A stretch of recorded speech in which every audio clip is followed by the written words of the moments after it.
حضرت عمر بن عبسہ رضی اللہ تعالیٰ عنہ کہتے ہیں کہ میں رسول اللہ صلی اللہ علیہ وآلہ وسلم کے پاس آیا اور میں نے عرض کیا، اللہ کے رسول، آپ کے ساتھ کون کون سے لوگ اسلام لائے؟ آپ صلی اللہ علیہ وآلہ وسلم نے فرمایا، ایک آزاد اور ایک غلام۔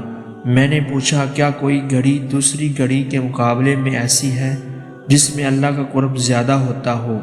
آپ صلی اللہ علیہ وآلہ وسلم نے فرمایا، ہر رات کا درمیانی حصہ۔ حضرت ابو ہریرہ رضی اللہ تعالیٰ عنہ سے روایت ہے کہ رسول اللہ صلی اللہ علیہ وآلہ وسلم نے فرمایا، اللہ تعالیٰ ہر رات جب رات کا آخری تیسرا حصہ باقی ہوتا ہے تو آسمان و دنیا پر نزول فرماتا ہے اور فرماتا ہے، کوئی ہے جو مجھ سے مانگے اور میں اس کو دوں، کوئی ہے جو مجھ سے دعا کرے اور میں اس کی دعا قبول کروں، کوئی ہے جو مجھ سے بخشش طلب کرے اور میں اسے بخش دوں، اور سلسلہ طلوع فجر تک جاری رہتا ہے۔